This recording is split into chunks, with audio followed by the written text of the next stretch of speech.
오늘도 저희들을 부르사 또 하나님의 성호를 찬양케 하시고 주의 은혜에 감사할 수 있는 복된 시간을 주시니 감사합니다. 오늘도 온 마음을 다하여 우리 하나님 베푸신 그 은혜를 기억하며 찬양케 하시고, 특별히 오늘 주시는 말씀에 귀를 기울이게 하셔서 이 말씀을 우리의 마음속에 받고 이 말씀을 붙잡고 또 믿음의 승리의 삶을 살 수 있는 은혜를 허락하여 주시옵소서. 예수님 이름으로 기도합나이다. 아멘. 우리 지난 주일날 말씀 우리 잠깐 반복하는 것이 오늘 좋을 것 같습니다. 어떤 내용이었어요? 술라미 여인이 솔로몬 왕과 결혼하였고 이제 궁중에 들어갔습니다.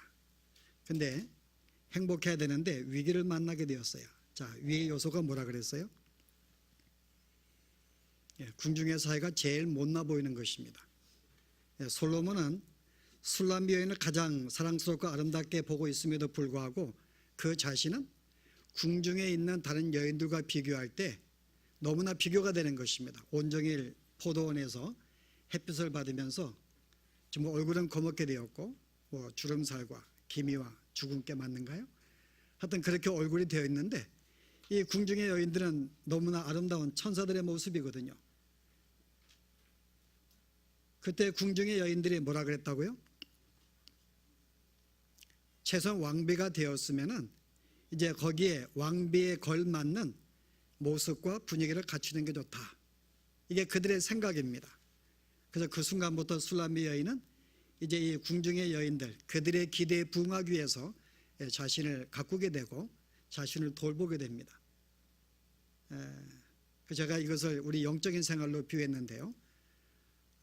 우리가 예수를 우리가 믿다 보면은 우리가 몇 가지 위기를 만나게 됩니다. 주위에 우리 사람들로부터 우리의 기대하는 게 있어요. 우리 주위에는 여러 종류의 사람들이 있는데 여러분 주위에는 율법주의도 있습니다. 또 인본주의도 있어요. 그리고 초신자들도 있습니다. 그 이들 한결같이 우리에게 많은 것을 기대해요. 네가 하나님의 백성이 되었으면, 그리스도의 신부가 되었다면 신부에 걸맞는 모습을 갖추고 행동을 해야 한다는 것입니다. 그래서 거기에 기대에 부응하기 위해서 열심히 우리가 일을 해요. 이 같은 행사하기도 하고 봉사하기도 하고 선교하기도 하고 예배드리기도 하고 여러 가지 모습을 갖춥니다.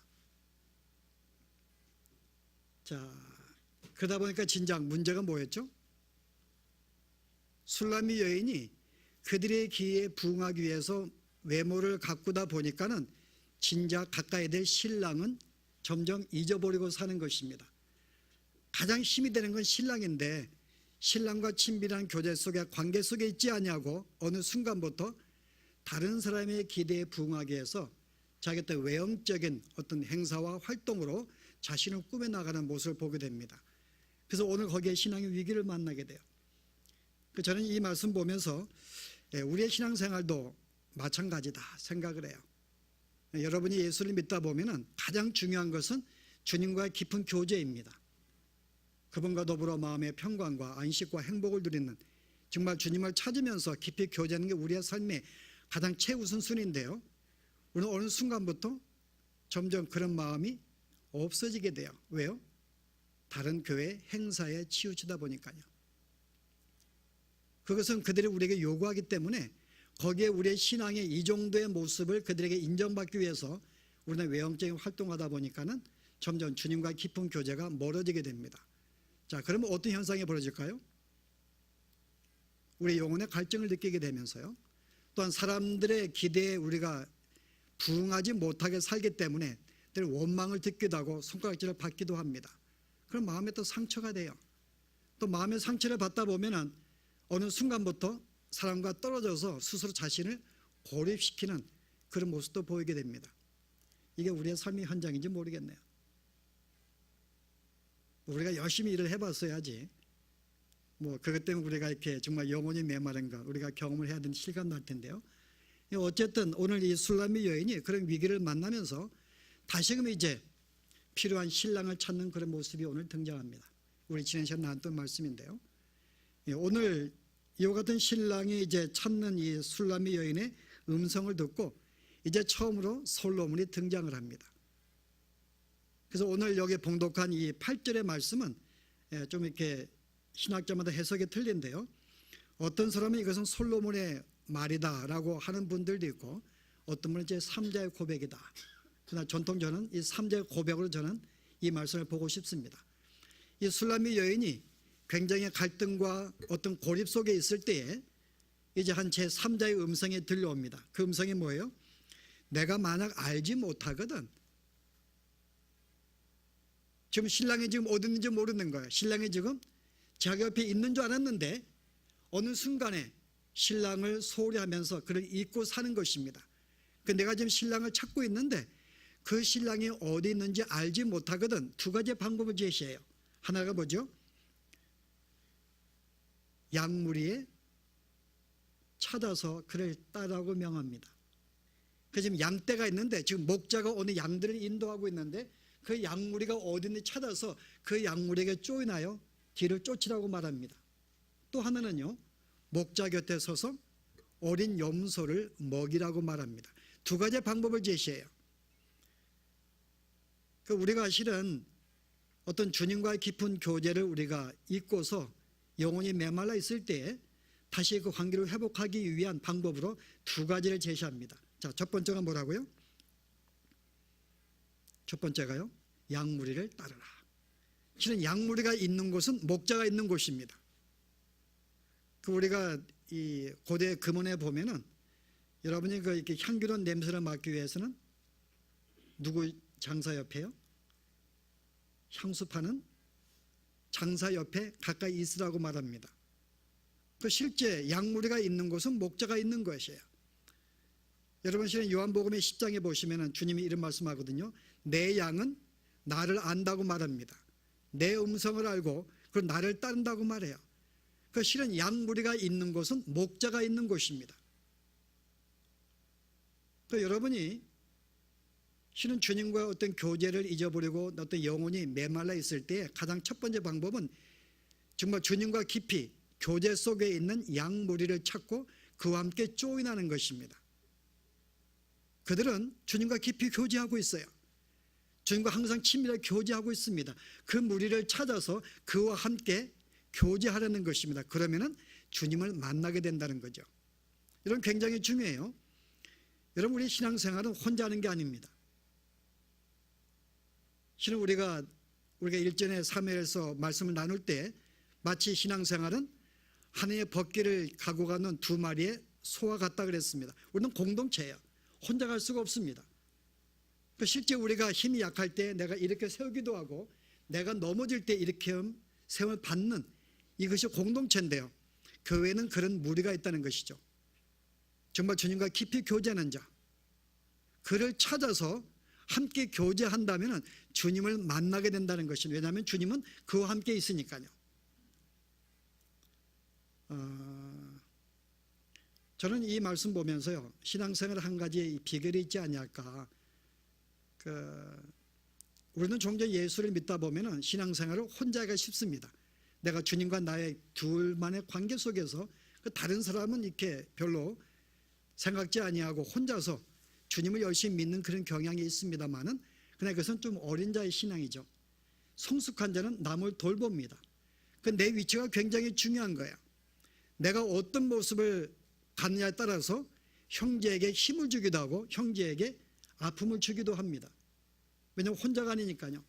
어떤 사람을 생각하면 내 마음속에 고통을 주기도 해요. 그런데 어떤 사람을 생각하면 뭔가 마음에 어떤 흡족한 위로받기도 하고 힘이 내기도 합니다. 그 사람 보면 아주 뭔가 힘이 되는 그런 사람들이 있어요. 그래서 오늘 그와 같은 무리를 찾으라는 것이, 그 사람은 주님과 깊은 교제 속에 있습니다. 이미 현대 우리가 교회 합범이 뭔가 하면은 교회는 세상의 소금과 빛이기 때문에 영향력을 주어야 됩니다. 그런데 거의 교회들이 영향력을 주지를 못해요.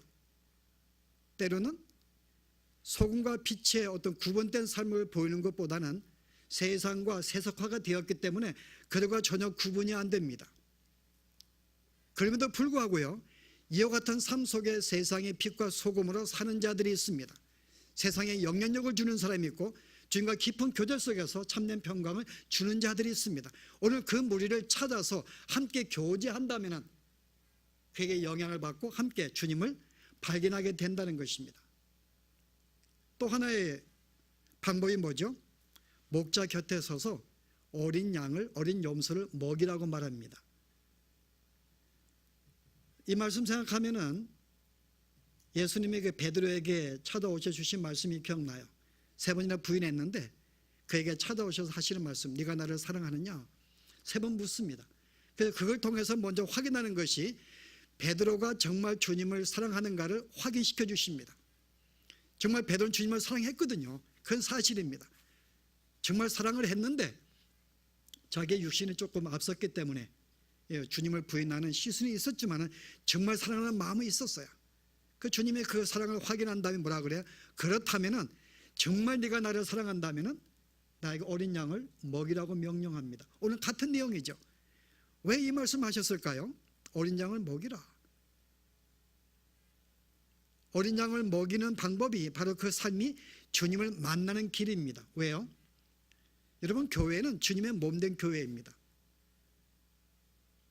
교회 안에는 어린 영혼들이 있어요. 그 어린 영혼들을 돌본다고 하는 것은 바로 주님을 섬긴다는 말입니다.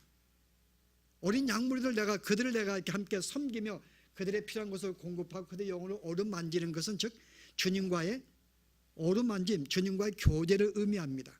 그래서 어린 양을 먹이라는 것은 교회 성도를 섬기는 것은 그것을 통하여 주님을 섬기는 것이고 주님을 만나는 것이기 때문에 반대로 이야기한다면 우리는 다른 사람의 성도들의 입맞춤을 통해서 주의 입맞춤을 맞출 수가 있습니다.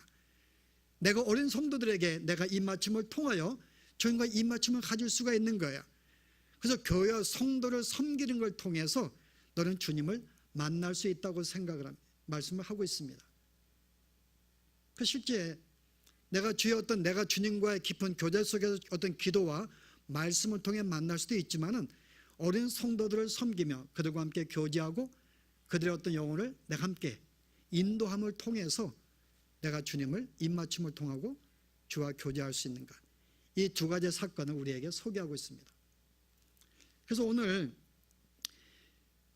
이 제3자를 통해서 네가 정말 주님과의 교제를 잃어버렸다면은 정말 주님의 어떤 이 교회를, 어린 영혼들을 돌봄을 통하여 또 진실하게 주님을 섬기는 그런 성도와의 교제를 통해서 너는 주님을 만날 수 있다 라고 이야기하면서 그 내용이 이어져서 이제 그 다음에 실제 이제 솔로몬이 등장하고 이제 술람의 여인에게 힘을 주고 위로하고 사랑을 고백하는 그런 내용이 나옵니다. 자, 오늘 어떤 내용이에요? 이제 솔로몬이 등장해서 첫 마디가 뭐예요? 다른 모든 사람이 너를 어떻게 본다 할지라도 너는 내가 볼 때 가장 어여쁜 여인들 중에 가장 아름다운 여인, 내 사랑이라고 고백을 합니다. 이게 주님이 우리 보시는 관점이에요. 우리는 종종 주의 백성다운 삶을 살지 못해서 사람들에게 어떤 좀 부정적인 평가를 받고 어떤 우리가 책망을 받는다 할지라도 그들에게 인정되지 아니한다 할지라도 신랑을 보기에는 내가 가장 예쁘다는 거예요. 여러분, 오늘 뭐라고 비유합니까? 9절 말씀 보았더니요, 첫 마디, 내 사랑아 내가 너를 바로의 병거의 준마에 비하였구나. 자기의 신부를 볼 때 너는 어찌 그렇게 바로의 병거의 준마 같구나, 그 말입니다. 이게 무슨 말인지, 뭐 힘이 있다는 건지. 실은 여러분, 바로의 병거, 여러분 실제 이 이스라엘 그 당시에 가장 강대국은 애굽입니다. 근데 그 당시에 모든 나라들의 이 말들은 어디에 수입하는가 하면은 실은 애굽에서 수입을 해요. 여러분 열왕기상 10장에 보시게 되면은 이 솔로몬이 말들을 수입하는데 어디에 수입하는가 하면은 애굽에서 수입을 해요. 한번 보실래요? 이 준마의 뜻이 무엇인지 제가 읽습니다. 솔로몬의 말들은 애굽에서 들여왔으니 왕의 상인들이 값주고 산 것이며 애굽에서 들여온 병거는 한 배에 은 600세겔이요 말은 한 필에 150세겔이라. 이와 같이 햇선의 모든 왕과 아랍 왕들에게 그것들을 되팔기도 하였더라. 애굽의 이 준마가 얼마나 말이 좋으면은 그 당시에 주위의 모든 국가들이 애굽에서 말들을 수입했다는 것입니다. 솔로몬이 그 말들을 수입했다가 또 팔기도 해요. 근데 여기에 애굽에 이 바로의 병거의 준마입니다. 무슨 말이에요? 근데 가장 좋은 말이 애굽에서 나는 말들인데 그중에 애굽의 왕에게 선택된 말입니다. 얼마나 말이 좋게 준마 중에 준마, 명마라고 볼 수가 있습니다. 그 실은 이 바로가 이 사용하고 있는 이 준마는 제가 볼 때 가장 아름다운 말들 중에 하나. 근데 어떻게 보면 솔로몬이 그 말들을 구입하는데요, 이 말은 구입하지 못합니다. 아무리 수입한 말이 좋다 할지라도 바로의 말은 사지를 못해요. 근데 이 말이 어떤 특징이 있는가 하면 가장 좋은 말로서 바로의 명예에 대한 상징입니다. 왕에 대한 상징, 힘이 있고 뭔가 우아한 어떤 그런 분위기의 상징이에요. 또 이 말은 전쟁에 나갈 때마다 이 바로의 생명을 지켜주는 말이기도 합니다. 이 문헌에 보게 되면은 이 솔로몬의 이 바로의 말은 병거는요 다 금으로 만들어져 치장이 되어 있습니다. 그 전쟁에 나가면은 햇빛을 비추게 되면은 바로 이 금으로 치장된 이 병거에 눈이 부셔가지고 눈이 못 뜰 정도의 화려함이 있다고 증거하고 있어요. 그런 말을 바로가 가지고 있습니다. 가장 아름다운 말, 명마 중에 명마. 근데 오늘 솔로몬이 이 술람의 여인을 그런 말로 비교하는 거예요. 가장 아름다운 말들 중에 말들, 가장 아름다운 여인으로 보고 있는 거죠. 정말 이 여인이 그런가? 오늘 저는 이 여인이 보는, 그 다음에 이 실제 이제 구체적으로 설명하는데요. 내 뺨이 너무나 아름답고요, 내 목도 너무나 이 구슬깨미로 아름답고, 정말 이러한가 이 여인이. 저는 이 내용을 제가 한번 봤어요. 이 두 뺨은 딴 머리털이 무슨 의미인지, 내 목의 구슬깨미로 아름답구나. 제가 볼 때 그렇게 아름답지 못할 것 같은데, 여러분 실은 포도원에서 일하면서 그 목이 얼마나 새카매졌겠어요 여러분. 거기에 목걸이를 걸은들, 그리고 이 뺨은 벌써 이렇게 얼굴이 거무새해가지고 아무리 치장한다 한들 그 얼굴이 예쁘겠냐고요. 그 목이 예쁘겠냐고요. 그런데 솔로몬은 굉장히 아름답다고 이야기를 합니다. 뭐 애들 말이 제 눈의 안경이라고요. 실은 제가 볼 때 이것은 실은 이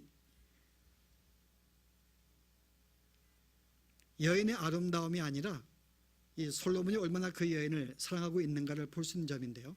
물론 우리가 여러분이 조금 이 내용의 뜻이 무엇인지를 알기를 원하시는 분도 있는데, 많은 학생들이 있습니다. 이 두 뺨에 딴 머리가 무엇인지, 내 목이 무엇인지. 실은 여기 어떤 분들은 말하기를 이 뺨은 우리의 감정을 표시하는 것이기 때문에 뭐 얼굴이 붉어지기도 하고, 그래서 실은 이 여인이 정말로 솔로몬을 사랑하는 그 마음을 알기 때문에 바로 그 마음을 표시하는 것이고, 그래서 예쁘게 보는 것이다. 이 목이 아름다운 것은 여러분이 그 다음에 이 아가사 4장이나 7장에 보시게 되면은 그 이 술람이 여인의 목을 하나의 망대로 비유합니다. 너희는 다윗의 망대 같구나, 상하의 망대 같구나 비유합니다. 이 망대는 적이 오는가를 지켜보는 큰 관측소입니다. 아마 이거 볼 때 목이 길지 않았겠는가, 뭐 그렇게 해석을 하기도 해요. 그런데 과연 정말 이 목이 아름답고 길고 그것 때문에 정말 아름답게 했을 것인가? 오늘 전반적인 모습 볼 때는 술람 여인은 그렇게 아름다운 여인이 아닙니다.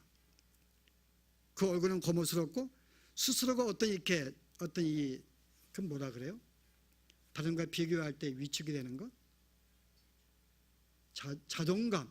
실은 자존감이 별로 없는 여인이었어요. 왜냐하면 미모에 자신이 없었기 때문에. 그런데 솔로몬이 그 여인을 예쁘게 보는 것입니다.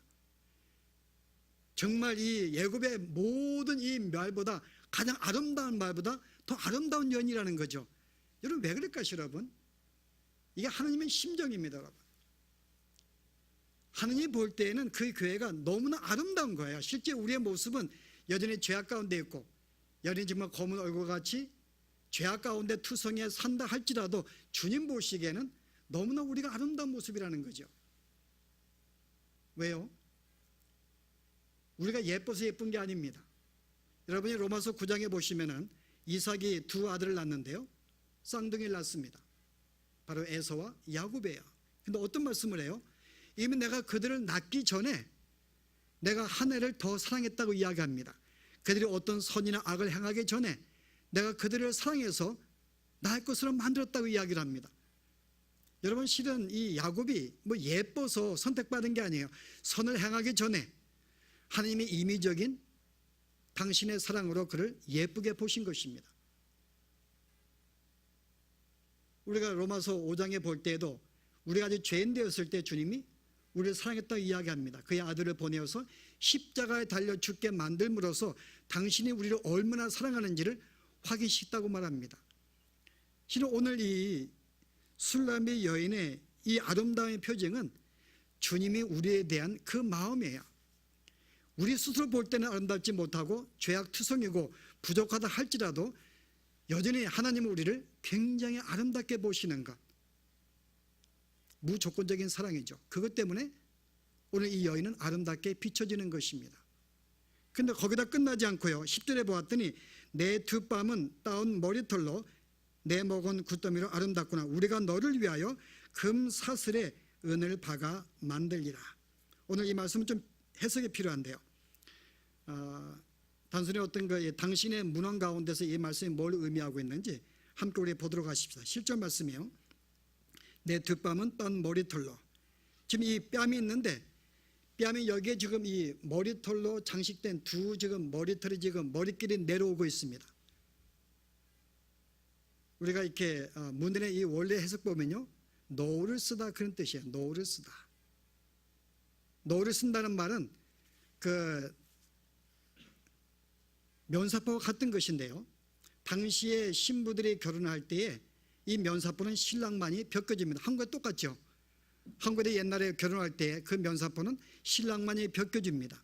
그 여기에 이 뜻은 실은 너 머리에 이것이 이 머리 두 머리끼리 뺨에 닿았다는 그 말은 너를 쓴다는 뜻으로서 바로 너는 나의 신부, 누군 너를 접할 수 없는 나만의 너를 대할 수 있는 유일한 나의 신부이기 때문에 아름답다는 표현이고요. 또 하나의 내 목은 구릿돈으로 아름답구나. 여러분, 이 구슬땀이요, 지금 이 목은 지금 이렇게 목걸이에 처해 있습니다. 근데 이 목걸이는 누가 준 거예요? 신랑이 준 것입니다. 구슬땀에 신랑이 준 거예요. 당시 이스라엘 문헌 가운데에서는 신랑이 신부를 데려올 때 하나의 폐물로서 그에게 목걸이를 선물해요. 근데 그 목걸이는 뭘로 선물할까요? 당시 이스라엘 백성들의 목걸이는 뭐 은이나 금으로 만들어서는 그것이 아닙니다. 실은 여러분이 이 누가복음 15장에 그 10드라크마 비유가 나오는데요, 한 여인이 10드라크마가 있었는데 한 드라크마를 잊어버렸어요. 그 여인이 그걸 열심히 찾습니다. 그 찾은 다음에 너무나 기뻐가지고 친구들을 불러 잔치를 해요. 이 드라크마는 여러분 실제 하루 한 사람이 하루 일하는 하나의 품값입니다. 근데 그걸 하나 잊어버린 거예요. 뭐 그렇게 중요한 것도 아닌데 그 여인이 열심히 찾습니다. 마치 그것이 없어지면 큰일 난 것처럼 찾은다면 굉장히 기뻐해요.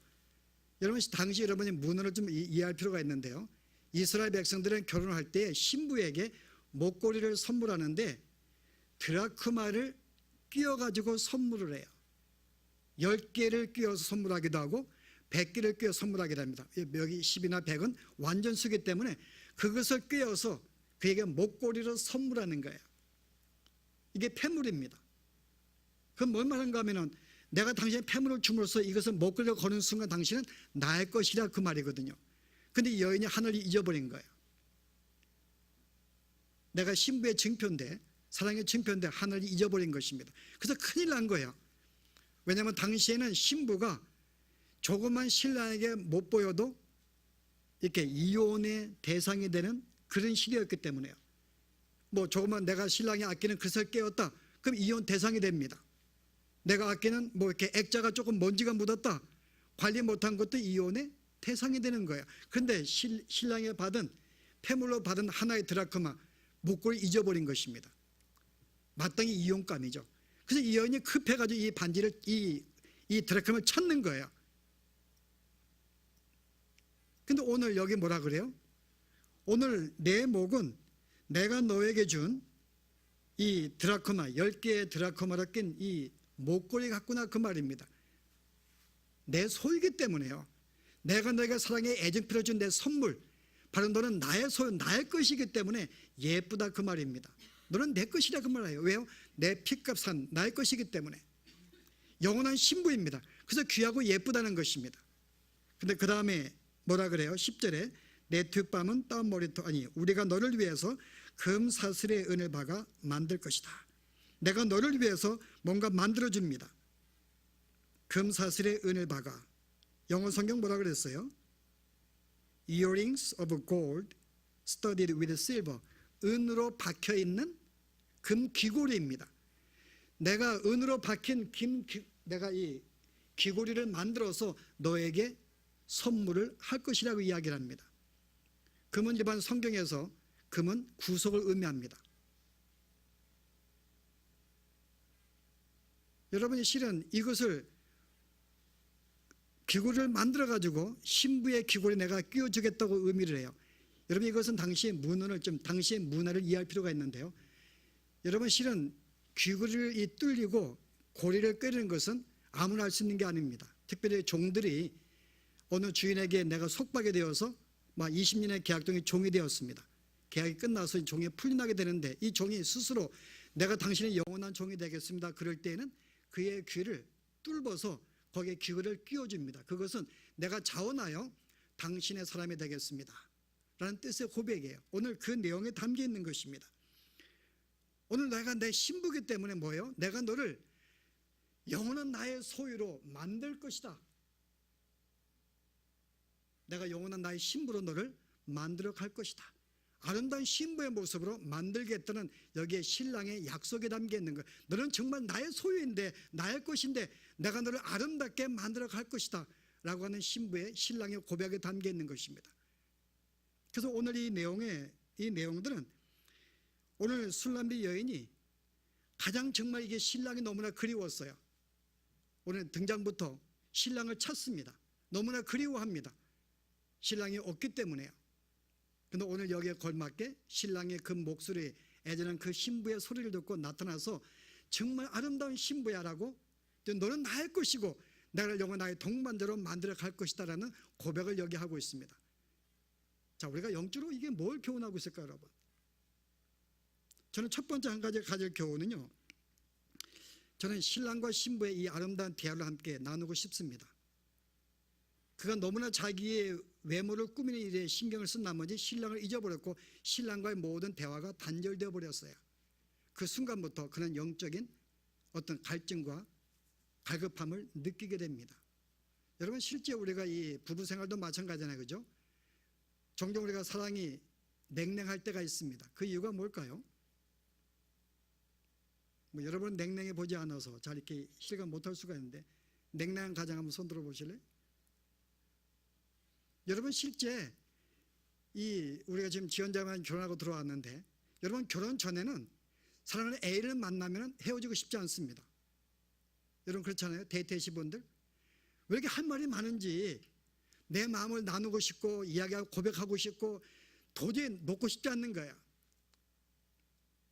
그건 저도 실은 그런 경험을 해보았는데 제가 데이트할 때는 통금 시간이 있었어요. 12시. 그래도 그 시간 내가 이렇게 보내고 싶지 않아가지고 12시 넘어 데이트하기도 하고요. 그래서 차가 끊겨가지고 막 뛰어가기도 하고 놓고 싶지 않는 거예요.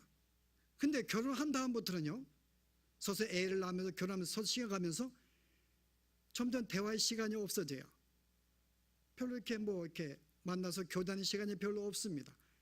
하는 일들은 많은데 그 내 마음속에 뭔가 뜨거움도 사라지게 되고 냉랭하게 되고 실은 그런 우리가 모습 갖추게 되는데요. 오늘 여기 술람비 이 여인과 솔로몬의 첫 번째 등장은 두 사람의 대화입니다.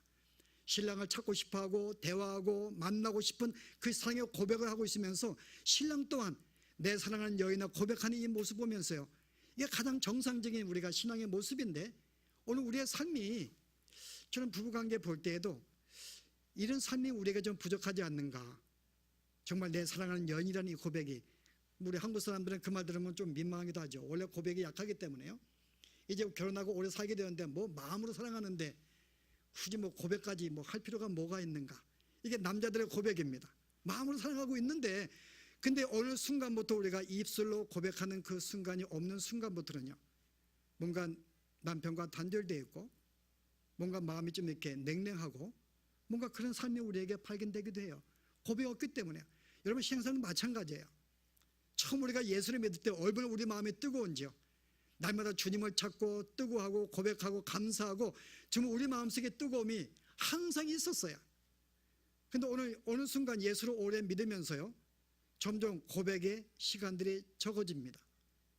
우리 마음속에 뭔가 이렇게 서먹함과 냉랭한, 뭔가 차가운 그런 기운이 돌고 있어요. 어떤 분은 그래요. 주님은 우리의 마음의 중심을 아시는데 뭐 굳이 그렇게 고백할 필요 뭐 있는가, 주 앞에. 그러나 그런 순간부터 우리는 본점 주님을 찾는 것도 적어지게 되고, 점점 서운하게 되고, 뭔가 내 마음의 뜨거움도 사라지게 되고, 내 마음에 어떤 주님과의 뜨거운 어떤 사랑의 감정이 점점 없어지는 게 보게 돼요. 물론 우리 예수를 믿다 보면 신앙의 경륜이 생깁니다. 어떤 듬직한 깊은 신앙 경륜이 생겨요. 그러나 반면이요, 뜨거움과 마음의 어떤 따스함은 점점 사라지게 되거든요.